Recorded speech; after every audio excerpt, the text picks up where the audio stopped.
Hay una razón por la que, instintivamente, nos da miedo la oscuridad del bosque. No es solo por los osos o los pumas. Es porque, en lo profundo de nuestro ADN, recordamos una época en la que los humanos no éramos los depredadores tope. Recordamos que hay cosas en la espesura que son más antiguas que nosotros. Cosas que nos observan desde la línea de árboles con paciencia infinita. Acampar es una actividad hermosa, una forma de conectar con la naturaleza, hasta que cae la noche. Hasta que el silencio del bosque se rompe por el sonido de una rama quebrándose justo detrás de tu tienda de campaña. O peor aún, hasta que escuchas a alguien silbando tu canción favorita en medio de la nada, a kilómetros de la civilización. Hoy te presento 3 relatos reales de personas que buscaron paz en la soledad del bosque y encontraron el horror absoluto. Historias de campamentos que fueron abandonados a medianoche y cabañas donde las puertas no se cierran para que no entre el frío, sino para que no entre eso. Relato 1. El silbido en el Mineral del Chico, Hidalgo.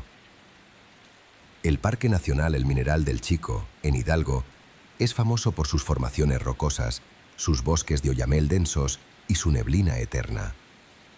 Esta historia le pasó a 3 amigos, Carlos, Luis y Beto. Eran excursionistas experimentados. No eran novatos de fin de semana. Conocían el parque, sabían hacer fogatas y respetar el monte. Decidieron acampar en una zona conocida como Las Ventanas, pero se alejaron de la zona oficial de camping para tener más privacidad. Querían una experiencia wild, sin familias ni ruido alrededor. Encontraron un claro perfecto, rodeado de peñas altas y bosque cerrado. Montaron las tiendas, hicieron una fogata controlada y pasaron la tarde bebiendo cerveza y contando anécdotas. Todo iba perfecto. Hasta las 2 de la mañana. La fogata ya era puras brasas rojas. Carlos se había ido a dormir a su tienda individual. Luis y Beto seguían afuera, platicando en voz baja. El bosque se quedó en silencio total. Ese silencio pesado, el factor Oz, donde los grillos dejan de cantar y el viento deja de soplar. De repente, escucharon un silbido. Venía de arriba, de las peñas. Era un silbido melódico, humano. Fiu, fiu, fiu. ¿Oíste eso?, preguntó Luis. Sí, ha de ser otro campista perdido, dijo Beto, aunque sabía que estaban muy lejos de la ruta. Luis agarró su linterna potente y alumbró hacia las rocas. El haz de luz cortó la oscuridad y la neblina. No se veía nada, solo piedra y árboles. «Buenas noches», gritó Luis. «¿Necesitan ayuda?». El silbido respondió, pero ya no venía de las peñas, venía de atrás de ellos, del bosque tupido. Fiu, fiu, fiu. Se había movido 100 metros en 2 segundos. Imposible para un humano en terreno difícil y a oscuras. Luis y Beto se pusieron de pie, nerviosos. Carlos salió de su tienda, tallándose los ojos. «¿Por qué hacen tanto ruido?». «Alguien nos está rodeando, güey», susurró Beto. En ese momento empezaron a caer piedras. Piedritas pequeñas, grava. Caían sobre las tiendas y cerca de la fogata. Tic, tac, toc. No las lanzaban con fuerza para lastimar. Las dejaban caer, como si alguien estuviera subido en los árboles justo encima de ellos. Los 3 amigos alumbraron hacia las copas de los oyameles. La luz de las 3 linternas se cruzó en las ramas altas. Y ahí vieron algo. No era un oso, no era un puma. Era algo pálido, muy largo. Parecía una persona desnuda, extremadamente delgada, agazapada en una rama a 10 metros de altura.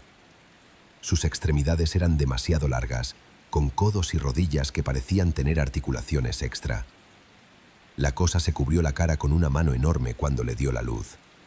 Y luego empezó a bajar. Pero no bajaba trepando. Bajaba deslizándose por el tronco como una lagartija, cabeza abajo, con movimientos espasmódicos. Scratch, scratch, scratch. «¡Vámonos! ¡Corre!», gritó Carlos. No recogieron nada. Dejaron las tiendas, las bolsas de dormir, las mochilas caras. Corrieron hacia la camioneta, que habían dejado a 1 kilómetro en el camino de terracería. Correr en el bosque de noche es suicida. Te puedes romper un tobillo o caer en un barranco, pero el miedo a esa cosa pálida era mayor. Mientras corrían, escuchaban cómo algo los seguía por entre los árboles. No corría en el suelo. Saltaba de árbol en árbol. Crack, swish, crack. Llegaron a la camioneta, se subieron y cerraron los seguros. Luis intentó meter la llave, pero le temblaban las manos. ¡Arranca! ¡Arranca!, gritaba Beto mirando por la ventana trasera. Luis logró encender el motor y prendió las luces altas. Frente a la camioneta, en el camino, estaba la cosa, parada en 2 pies. Medía más de 2 metros. Tenía la piel grisácea, lampiña, y no tenía cara. Era una superficie lisa de piel donde debían estar los ojos y la boca. La criatura ladeó la cabeza, como un perro curioso. Luis pisó el acelerador a fondo. Iba a atropellarlo si era necesario. Pero la cosa se movió a una velocidad inhumana, desapareciendo en la maleza en un parpadeo. Bajaron al pueblo de Mineral del Chico sin parar, casi volcándose en las curvas. Al día siguiente, regresaron con 2 guardabosques y policías armados por sus cosas. Encontraron el campamento destrozado. Las tiendas estaban rasgadas, hechas tiras, como si hubieran usado navajas. Y todas sus pertenencias, la ropa, las mochilas, estaban colgadas en las ramas más altas de los árboles, a 15 metros de altura. Los guardabosques dijeron que probablemente fue un oso negro buscando comida. Pero los osos no cuelgan la ropa de sus víctimas como trofeos. Y los osos no silban. Relato 2. El mimo de la cabaña, Arteaga, Coahuila. Esta historia ocurrió en los bosques de Arteaga, en la Sierra de Coahuila, conocida como la Suiza de México. Es un lugar de cabañas de lujo, nieve en invierno y bosques de pinos y encinos. Ricardo, un escritor de Monterrey, rentó una cabaña aislada para terminar su novela. Quería soledad absoluta. Se llevó a su perro, Buster, un golden retriever muy noble. La cabaña era hermosa, de madera y piedra, con un porche grande.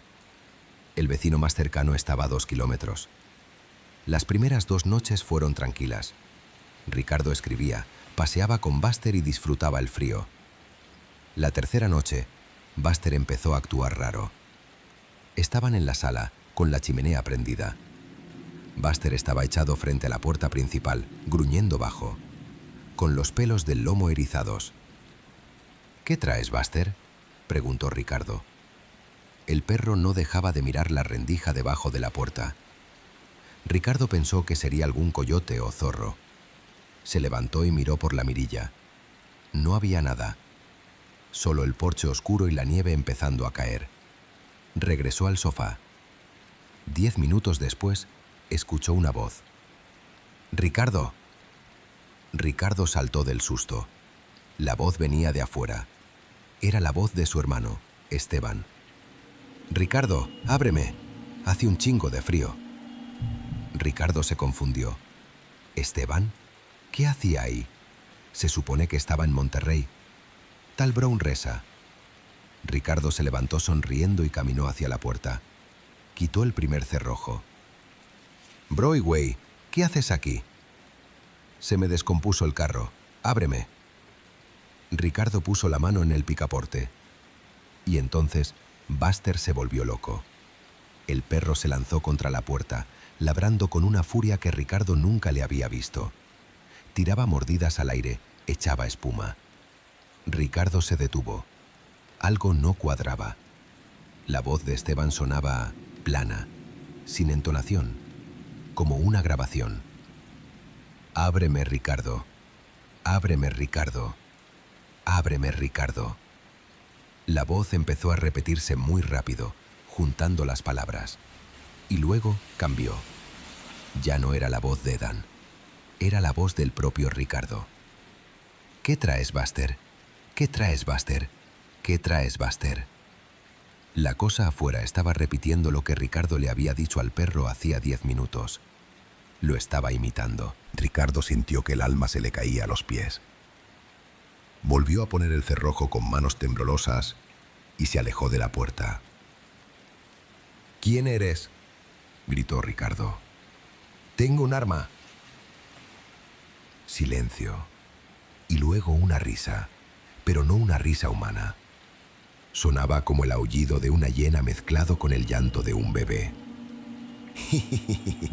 «Ábreme, Ricardo». Empezaron a rasguñar la puerta. Screech, screech, uñas largas y duras contra la madera barnizada.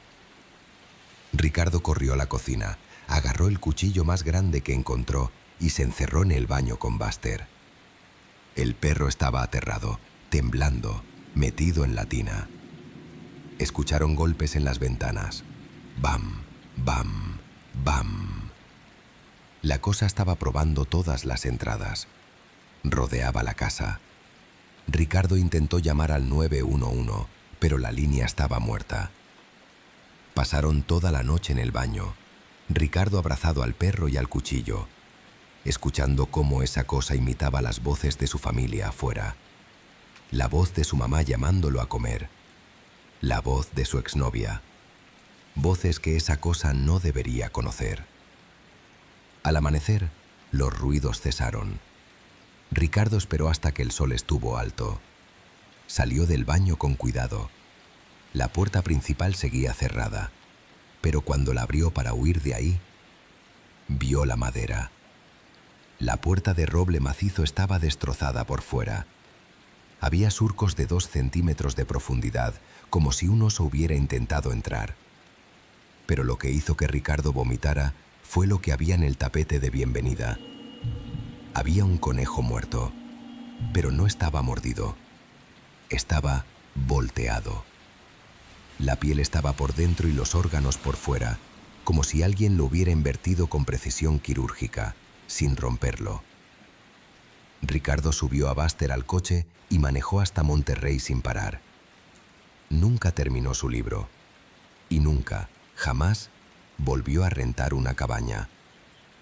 Dice que lo que vive en los bosques de Arteaga no son animales, son imitadores, y tienen hambre de algo más que carne.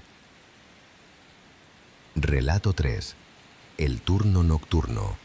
Cumbres de Majalca, Chihuahua. Mi nombre es Antonio. Fui guardabosques en el Parque Nacional Cumbres de Majalca durante 15 años. He visto de todo. Gente perdida, incendios, cazadores furtivos. Pero lo que vi en el invierno de 2018 me hizo pedir mi jubilación anticipada. Majalca es un lugar extraño. Tiene formaciones rocosas que parecen pilares gigantes y laberintos de piedra. Me tocaba el turno nocturno en la Torre de Vigilancia 3, una estructura metálica alta desde donde se ve gran parte del valle. Era una noche clara, con luna llena. Hacía mucho frío, unos 5 grados bajo cero. Estaba tomando café y mirando con los binoculares. Todo estaba tranquilo. A eso de las 3 de la mañana vi movimiento en el sector 4, una zona de acantilados donde está prohibido acampar. Vi una luz. Alguien había prendido una fogata. Malditos turistas, pensé. Van a incendiar el parque. Agarré mi radio, mi rifle, solo para protección contra pumas, y bajé de la torre. Me subí a la cuatrimoto y fui para allá. Tardé unos 20 minutos en llegar al pie de los acantilados. Tuve que dejar la moto y subir caminando por el sendero. Olí el humo. Efectivamente, había fuego. Llegué al sitio. Era un pequeño claro entre 2 rocas gigantes. Había una tienda de campaña moderna, cara, y una fogata pequeña, bien hecha. «Buenas noches», grité, alumbrando con mi linterna. «Soy el guardabosques. Esta es zona prohibida». Nadie contestó. Me acerqué a la tienda. Está cerrada. «Señores, tienen que apagar el fuego y moverse». Silencio. El cierre de la tienda estaba abajo. Toqué la tela. «¿Hola?» Abrí el cierre. La tienda estaba vacía, pero no vacía de se fueron. Vacía de gente, pero llena de cosas. Había 2 sacos de dormir extendidos, había mochilas abiertas, había zapatos. Y lo más raro, en la fogata había una olla con frijoles y café. Y estaban calientes, hirviendo. La gente acababa de estar ahí hacía segundos. «¿Hola?», grité de nuevo, sintiendo un escalofrío. Miré alrededor. En la tierra blanda vi huellas de botas. 2 pares de huellas salían de la tienda y se dirigían hacia la pared de roca sólida del acantilado. Seguí las huellas. Llegaban hasta la base de la pared de piedra y terminaban. No regresaban. No iban a los lados. Simplemente se detenían frente a la roca vertical de 30 metros de altura. Alumbré hacia arriba. A unos 15 metros de altura, en la pared lisa donde es imposible escalar sin equipo, vi algo. Había 2 figuras pegadas a la roca, como insectos. Estaban vestidos con la ropa de los campistas, pero sus cuerpos estaban mal. Tenían los brazos y piernas dislocados, abiertos en ángulos imposibles para adherirse a la piedra. Estaban mirando hacia abajo, hacia mí. Sus cuellos estaban girados 180 grados. Me miraban con los ojos al revés y sonreían. No eran los campistas, eran cáscaras. Parecían trajes de piel humana que algo más se había puesto encima. En ese momento las 2 figuras abrieron la boca al mismo tiempo y soltaron un sonido. No fue un grito. Fue estática. Sonaba como un radio mal sintonizado. Un ruido blanco ensordecedor que me hizo sangrar la nariz al instante. Caí de rodillas tapándome los oídos. Sentía que el cerebro me iba a explotar. El ruido paró de golpe. Las figuras empezaron a descender por la pared, corriendo en 4 patas cabeza abajo, desafiando la gravedad. No esperé. Corrí como un cobarde. Dejé el rifle, dejé la linterna. Llegué a la cuatrimoto y arranqué. Mientras bajaba por el sendero a toda velocidad, sentí un golpe en la parte trasera de la moto. Algo saltó sobre la parrilla. Sentí unas manos frías en mi espalda, intentando agarrarme. Di un volantazo y la moto derrapó. Lo que fuera que traía atrás salió volando hacia los matorrales. No paré a ver.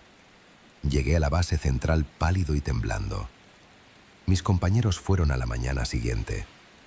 Encontraron la tienda, la fogata apagada y mi rifle. Pero no encontraron a los campistas. Nunca los encontraron. La policía dijo que seguro se perdieron en el laberinto de rocas y cayeron en alguna grieta. Pero yo sé lo que vi. Vi cómo esas cosas usaban la piel de la gente como disfraz. Y sé que siguen ahí, en las cumbres de Majalca, esperando a que otro idiota prenda una fogata donde no debe. Si van al bosque, no se alejen del sendero. Y si escuchan estática de radio donde no hay señal, corran. Corran y no miren hacia arriba.